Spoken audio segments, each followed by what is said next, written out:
Assalamualaikum warahmatullahi wabarakatuh. Alhamdulillah bersama-sama kita buka pertemuan pada hari ini dengan membacakan basmalah. Bismillahirrahmanirrahim. Alhamdulillah nahmaduhu wa nasta'inuhu wa nastaghfiruh wa na'udzu billahi min shururi anfusina wa min sayyiati a'malina. من يهد الله فلا مضل له ومن يضلل فلا هادي له أشهد أن لا إله إلا الله وأشهد أن محمدا عبده ورسوله لا نبي بعده اللهم صل وسلم على محمد رسول الله وعلى آله وصحبه ومن تبعه ووالاه إلى يوم القيامة Rabbi shrah li sadri wa yassir li amri wahlul 'uqdatam min lisani yafqahu qawli Rabbi zidni ilma warzuqni fahma. Qala Allah Ta'ala fil Qur'anil Karim A'udzu billahi minasy syaithanir rajim Ya ayyuhalladzina amanu taqullaha haqqa tuqatih wa la tamutunna illa wa antum muslimun. Wahai orang beriman, bertakwa kepada Allah dengan benar. Jangan kalian mati kecuali dalam keadaan sebagai orang yang berserah diri kepada Allah sebagai seorang muslim. Ya ayuhan nasu taqu rabbakum alladzi khalaqakum min nafsin wahidah wa khalaqa minha zawjaha wa bassa minhuma rijalan katsiran wa nisaa'a واتقوا الله الذي تساءلون به والأرحم إن الله كان عليكم رقيبا يا أيها الذين آمنوا اتقوا الله وقولوا قولا سديدا يصلح لكم أعمالكم ويغفر لكم ذنوبكم ومن يطع الله ورسوله فقد فاز فوزا عظيما. Alhamdulillah, puji syukur kita haturkan kehadirat Allah Subhanahu wa taala atas segala limpahan rahmat, taufik dan hidayah yang telah Allah berikan kepada kita semua.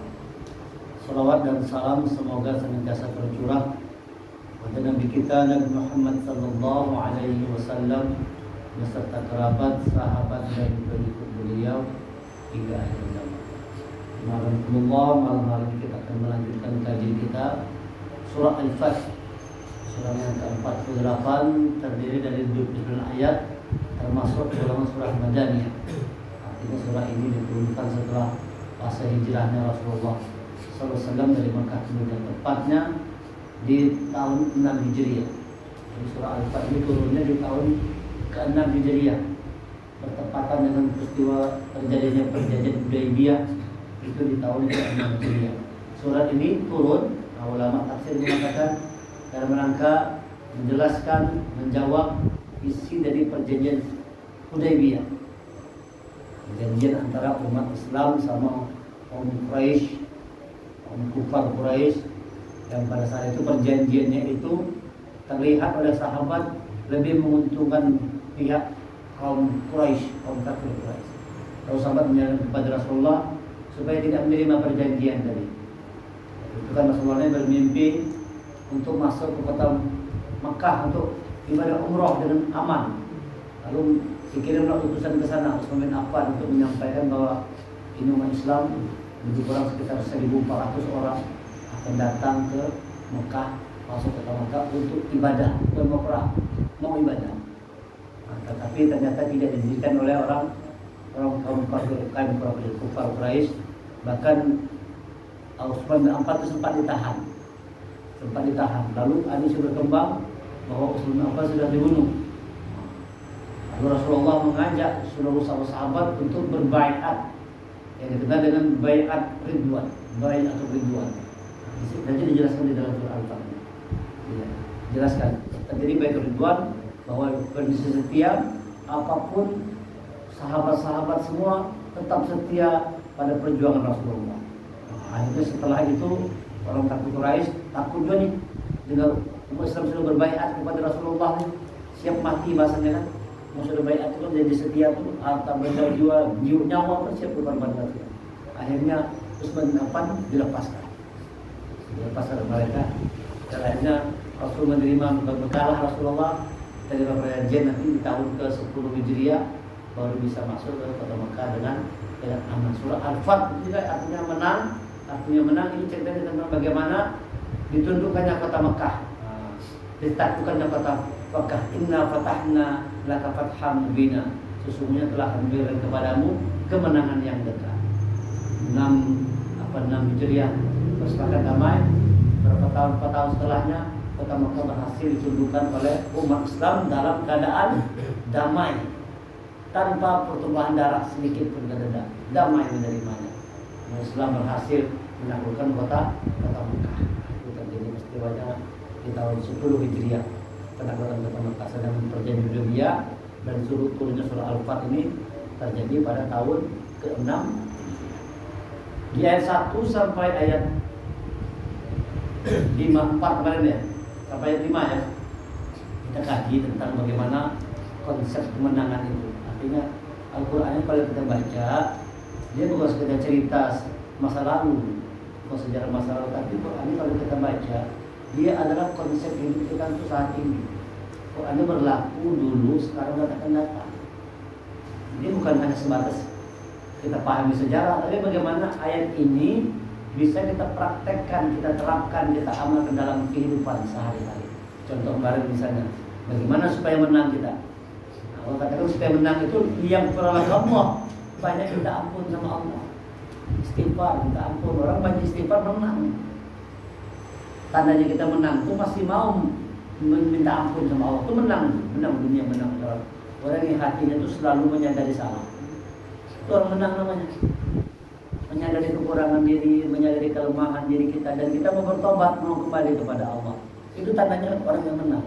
Kalau orang yang kalah itu sebaliknya, salah itu tidak mau ngaku. Itu orang yang kalah itu merasa bujur aja, tidak pernah mau mengaku salah. Nah, kita jauh lebih bagus merasa masih banyak salah, merasa banyak kurang, merasa masih banyak alpanya, ketimbang kita merasa diri kita sudah baik, sudah benar. Karena kalau sudah orang merasa benar, itu penyakitnya susah lagi dengan nasihat dari orang lain. Karena tahu lagi nasihat kita. Karena merasa benar, dan Jahal merasa benar kalau rasanya bujur. Fir'aun merasa bujur. Hada sayyid ar-rasyad. Ini jalan yang lurus, kata Fir'aun. Katanya sesat. Yang sesat itu Musanya. Jadi Musa disangka yang sesat oleh Fir'aun. Padahal Fir'aun yang sesat. Nah, ini Fir'aun ini tidak mau mengakui kesalahan, merasa benar. Nah, ini bahaya. Akibat itu susah lagi untuk mendengarkan nasihat, petunjuk. Tidak mau masuk ini bagi orang-orang sudah merasa diri benar. Kata konsepnya, yang Allah ma taqaddama min dzambika. Kita banyak-banyak bisa ampun. Wa tu'minu 'alaika wa yahdiyaka siratan mustaqima. Kemudian supaya menang harus wa yahdiyaka. Kita harus bersama dengan petunjuk Allah. Wa yahdiyaka, dan kami berikan petunjuk kepadamu siratan mustaqima, jalan yang lurus. Yang benar itu, yang hak, yang menang itu kalau kita tetap di koridor yang benar. Itu tanda kita mau menang. Orang yang menempuh jalan yang lurus, jalan yang diberi oleh Allah, siratan mustaqima, pasti jadi pemenang dunia dan akhirat. Menang itu dunia akhirat. Nah, ini konsep-konsep tersebab oleh karena itu terapkan dalam kehidupan kita nih. Banyak-banyak koreksi diri, kemudian selalu berusaha untuk terus di jalan yang lurus. Gimana caranya? Terus bersama dengan petunjuk Allah. Karena kalau tanpa petunjuk Allah bisa jadi kita menyangka jalan kita lurus, padahal bengkok. Bisa jadi kita anggap jalan kita benar, padahal sesat. Kenapa? Tidak pernah buku petunjuknya dibaca. Baca buku petunjuknya Al-Quran yang diturunkan pedoman buat manusia. Wa yansurukallahu nasran aziza, maka orang yang selalu istighfar, orang yang selalu bersama dengan petunjuk Allah, wa yansurukallahu, Allah menolong diri. Nasran aziza, dengan pertolongan yang kuat. Aziz itu kuat, pertolongan kuat. Jadi besar pertolongan Allah buat orang-orang yang hidup di atas petunjuk Allah. Buat orang-orang yang selalu membaca diri, mengkoreksi diri, melihat kekurangan dirinya, Allah turunkan pertolongan buat dirinya dengan pertolongan yang kuat. Kemudian kata selanjutnya, waladzi anzala sakinah, Allah turunkan ketenangan. Hadiah bagi orang yang bersama Allah ini, orang-orang yang menang jalan Allah, anzala sakinah fi qulubihim, turun ketenangan ke dalam hatinya. Masya Allah, kalau bersama petunjuk Allah itu begitu, hidup itu tenang. Seberat apapun masalah yang dihadapi, ya tetap tenang aja. Karena dia sadar semua dari Allah. Kalau orang berprinsip seperti itu, hidup itu nyaman aja. Hidup itu mudah sebenarnya kalau kita paham. Kalau kita paham bahwa apapun yang terjadi itu semua dari Allah, yang mana jadi kita. Tugas kita ini berusaha, bekerja, berjuang, berbuat yang terbaik. Segala sesuatu yang serahkan, tawakal Allah. Tawakal kepada Allah. Nah, karena tidak selamanya apa yang kita harapkan terjadi. Kita maunya A, ternyata Allah memberi kita C. Nah, beda. Dan kita jangan suzon. Kita anggap, kenapa Allah tidak aku berdoa? Demikian Allah selalu ngomong berdoa. Di Quran dikatakan kalau kau berdoa dikabulkan. Kenapa tentu kita minta A dikasih oleh C? Itulah ijabah Allah. Karena yang tepat buat kita itu C tadi, bukan A. Allah kalau aku kasihkan apa yang minta itu kan membuat dirimu sengsara. Aku kasih C supaya kau selamat. Itu cara Allah, tidak boleh suzon. Kemudian selanjutnya kata Allah, kan Allah orang-orang yang di jalan Allah walillahi judul samawati wal ardi, turunkan tentara langit bumi yang menjaga, melindungi, menolong orang-orang yang berjuang di jalan Allah untuk meraih kemenangan. Lidhul mu'minin wal mu'minat jannatin tajri min tahtiha al-anhar khalidina fiha. Allah masukkan orang yang berjuang di jalan Allah, yang banyak minta ampun sama Allah, yang berjalan yang lurus tadi, yang dapat pertolongan Allah tadi itu, Allah masukkan ke dalam surga yang mengalir sungai-sungai di bawahnya. Khalidina fiha, kekal mereka di dalam. Wa yukaffiru anhum sayyi'atihim, dan Allah hapuskan segala keburukannya. Dihapuskan segala keburukan, wa kana dzalika 'indallahi fawzan 'azima. Dan itulah adalah sebuah kemenangan yang agung. Jadi menang itu adalah kalau kita mampu menundukkan diri kita sendiri, bukan mengalahkan orang lain. Pemenang sejati itu orang yang mampu mengalahkan dirinya sendiri. Apa yang dikalahkan? Rasa malas, rasa sombong, rasa angkuh, rasa iyanya. Nah itu tuh dapat dikalahkan. Ketika kita mampu mengalahkan segala ego kita, itu namanya orang yang menang. Fauzan azima, kemenangan yang agung itu bukan mengalahkan musuh, tapi orang yang mampu mengalahkan hawa nafsu. Nafsunya kau kendalikan, nafsunya kau dia atur. Itu aja. Sekarang kita masuk ayat ke-6. A'udzubillahi minasyaitonir rajim. Wa yu'adzibal munafiqina wal munafiqati wal musyrikina wal musyrikati dhannina billahi dhanna as-saw. 'Alaihim da'iratus saw wa ghadiballahu 'alaihim wa la'anahum wa a'adda lahum jahannam wa sa'at masira. Dan dia mengazab orang munafik laki-laki dan perempuan, dan orang musyrik laki-laki dan perempuan yang berprasangka buruk terhadap Allah. Orang-orang munafik itu banyak prasangka buruk. Jadi biasakan dia lain tuh. Wajar orang munafik tadi, Rasulullah dan sahabat itu begitu, tidak akan kembali lagi. Mereka akan mati dibunuh orang kafir Quraisy. Jadi orang munafik. Orang munafik itu banyak berprasangka buruk, termasuk juga orang musyrik berprasangka buruk. Jadi kita dalam juga boleh sangka buruk, sangka baik terhadap Allah. Jangan banyak suuzon, banyak husnuzon. Kalau kita husnuzon, nanti insya Allah husnul khotimah. Orang yang selalu sangka baik, terutama kepada Allah, husnul khotimah. Sebaliknya orang-orang yang suuzon, zannas sawu, dairatus sawu, dikembalikan kepada tempat yang buruk. Kalau diri kita ciptakan buruk, kawan-kawan, yang datang buruk semuanya. Namun kita ini menciptakan diri kita, kita buat diri kita buruk, maka yang datang diri kita itu buruk juga. Kalau orang tuh hati jelek, pikirannya jelek, ucapannya jelek, nanti yang datang kepada dia yang jelek-jelek juga.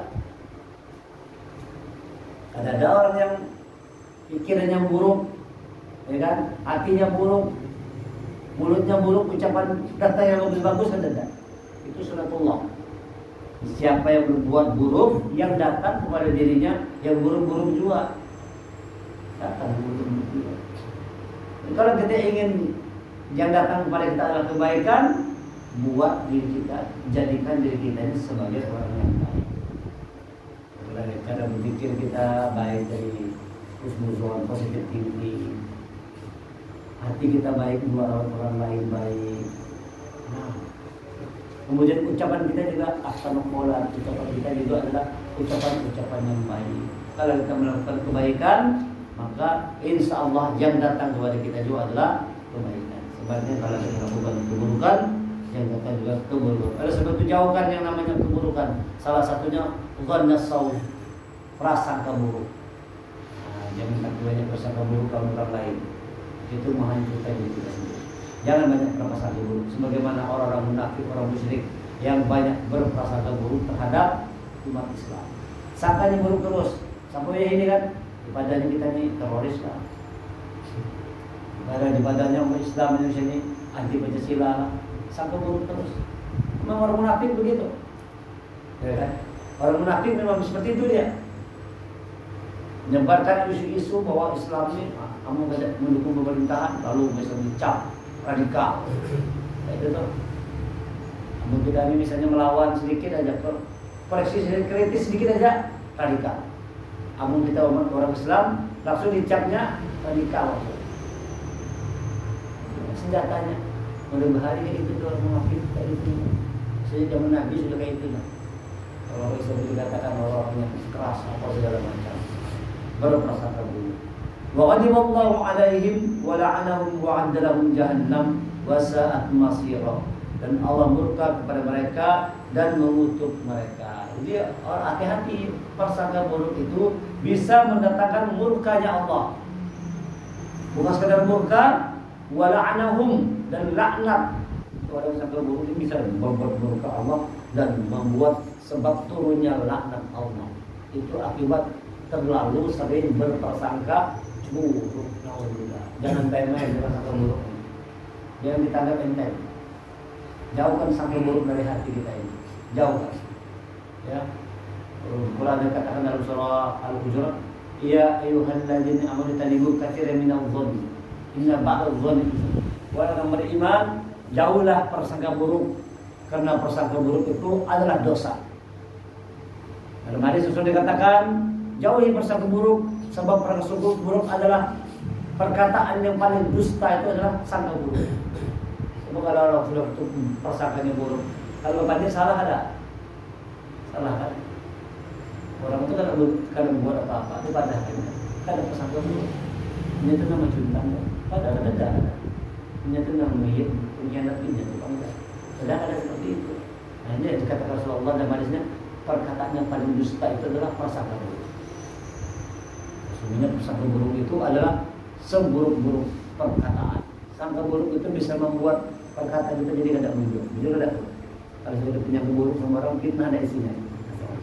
Nah kata Allah, jangan seperti orang-orang munafik, musyrik yang dhanna saw. Mereka sangka buruk tidak hanya terhadap manusia, sangka buruknya terhadap Allah. Dzannina billahi dhanna saw, mereka berprasangka buruk terhadap Allah. Apalagi kepada manusia.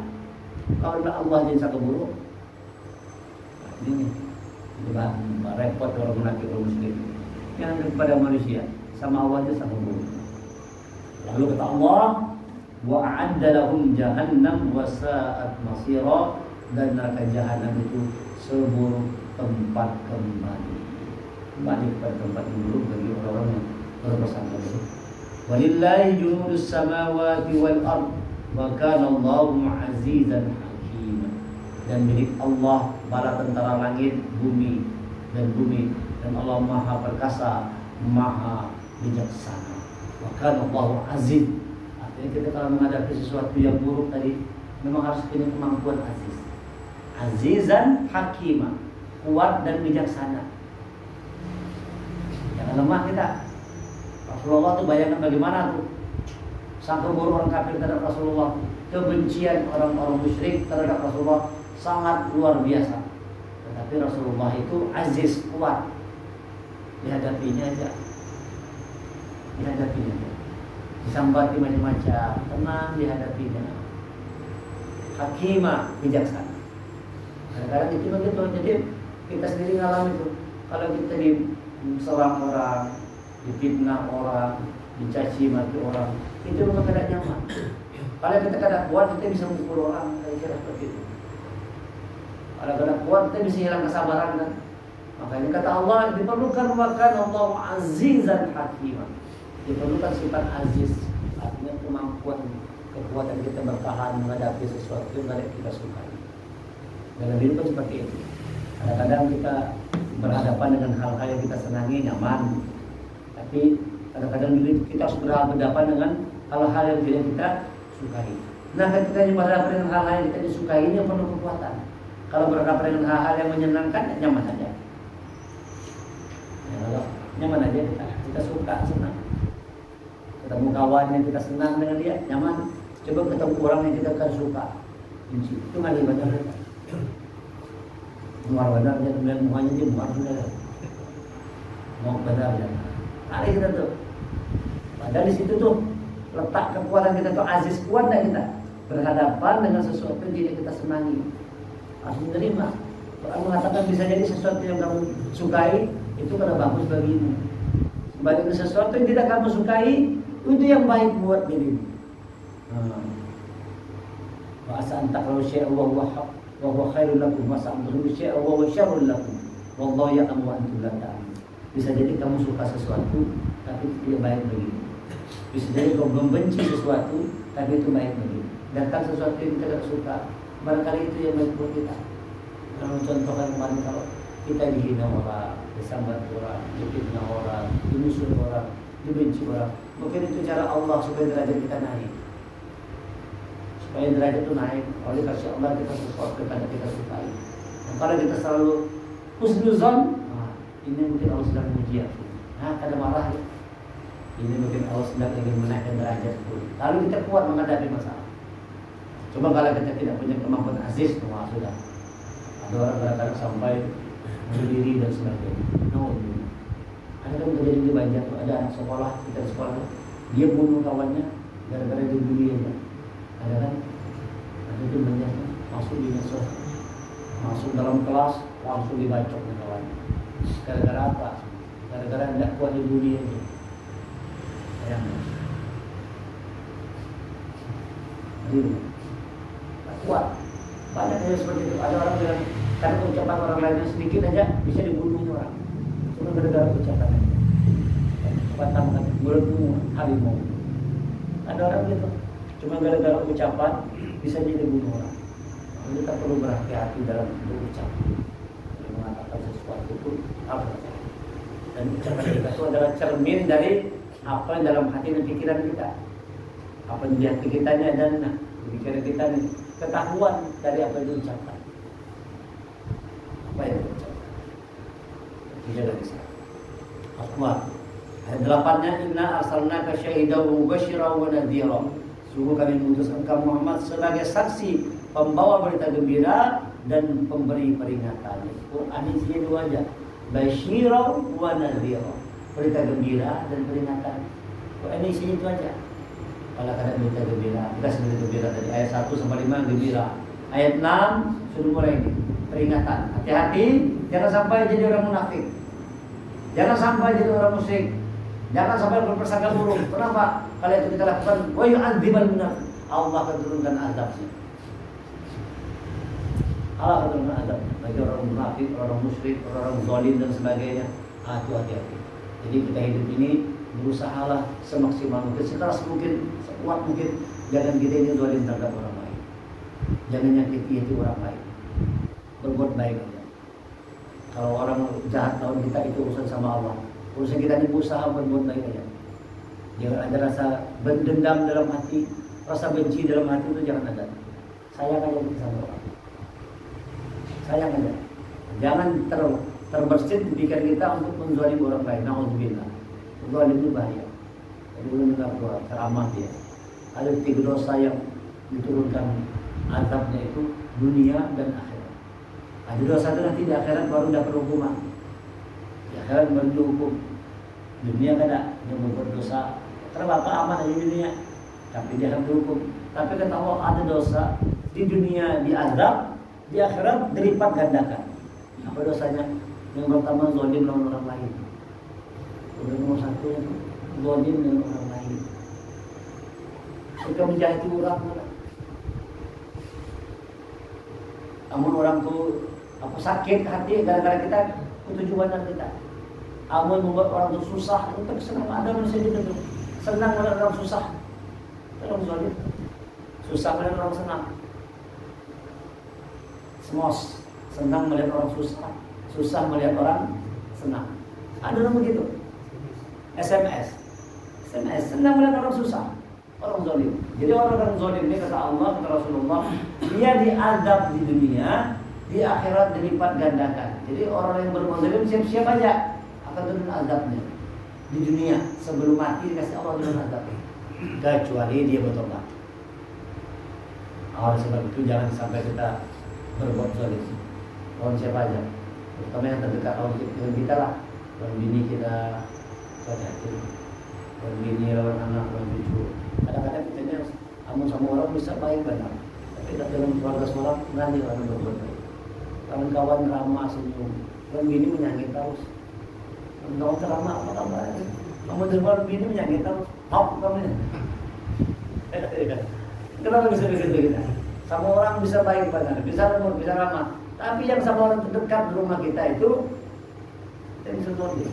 Makanya pasal Rasulullah dalam khutbah terakhirnya Haji Wada itu salah satu pesannya, jangan kalian sakiti wanita-wanita kalian. Lindungi mereka, sayangi mereka, layani mereka. Ada perempuan baru yang lemah. Itu pesan Rasulullah di Haji terakhir, jangan berbuat zalim terhadap orang lain, jangan menyakiti wanita-wanita kalian. Kenapa sampai ada pesan seperti itu? Karena Rasul melihat kecenderungan laki-laki ini mudah menyakiti pasangan. Kamu sama orang mungkin kan enggak. Karena bini di rumah aja. Jadi kata Rasulullah kan, sebaik-baik kalian kan khairukum li ahli. Sebaik-baik kalian adalah orang yang paling baik dalam keluarganya. Khairukum li ahli. Sebaik-baik kalian adalah orang yang paling baik dalam keluarganya. Nah, ini orang yang paling baik. Kenapa begitu kata Rasulullah? Sebab berbuat baik sama keluarga itu paling alih. Kamu sama orang dia nyaman berbuat baik. Lawan keluarga seorang kali kan. Paling baik dalam keluarga. Nah, jadi isi Quran itu isinya itu berita gembira dan peringatan.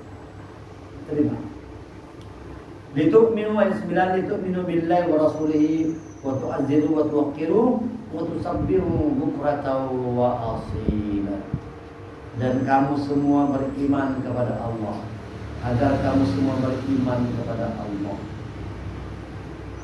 dan Rasulnya, menguatkan agamanya. Itu menjadi Rasul waktu azir, agar kamu tu'azir, menguatkan, meneguhkan agamanya. Waktu wakiru, memuliakannya. Waktu sabbihu, dan bertasbih kepadanya.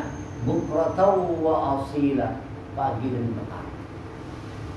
Kalau orang itu, makanya kata Rasul, siapa orang yang bertasbih, berzikir pagi petang, dia seperti orang yang punya baju besi kuat, zikir pagi petang. Bukratan wa asila, litu'minu billahi wa rasulihi wa tu'azziru wa tuwaqqiru wa tusabbihu bukratan wa asila.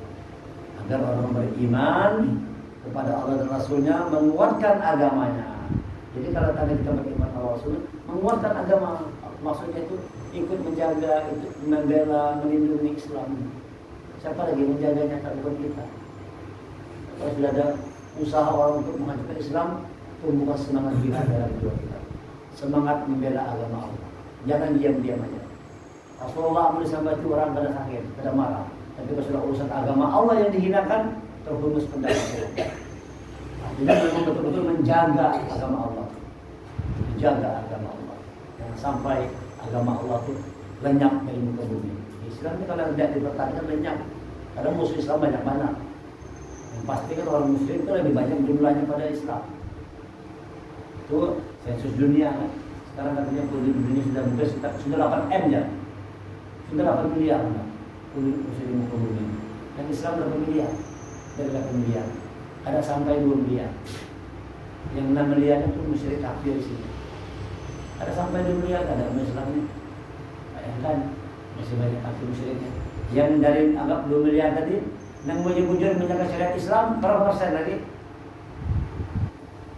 Sedikit banget. Mudah-mudahan kita termasuk kelompok orang yang sedikit. Tumbuhkan semangat juang, semangat membela agama. Waktu azziru, tanda kita beriman kepada Rasulnya, Ditu'minu billahi wa rasulih wa tu'azziru. Tandanya kita beriman, maka kuatkan agamanya. Dengan menguatkan agamanya, jaga lindungi supaya Islam semakin kuat. Yang menguatkan Islam itu adalah Islam. Tapi yang menghancurkan Islam adalah Islam kedua. Gimana? Karena orang kafir lah. Dalam sejarah itu kayak itu semua. Menghadapi kafir kita menang kan? Menghadapi, tapi begitu diadu enggak Islam sama Islam, nah yang membesarkan Islam seharusnya, tapi yang menghancurkan juga adalah orang-orang yang melabel dirinya dengan Islam. Nah, kita jangan sampai mau demikian. Jaga agama Allah. Wa tu'akhiru wa tuwaqqiru, dan membesarkannya. Besarkan agama Allah. Besarkan lindungi agama Allah. Wa tusabbihu, dan bertasbihlah kepadanya. Banyak bertasbih. Berzikir, bertahmid, bertahlil. Saban hari itu usahakan jangan kita lepas zikir. Pagi bertakbir kita subhanallah walhamdulillah wa la ilaha illallah wallahu akbar.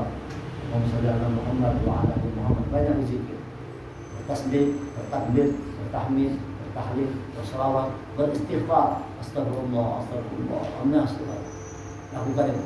Zikir pagi petang. Wa tusabbihu bukratan wa asila, dan bertasbihlah kepada Allah pada pagi dan petang.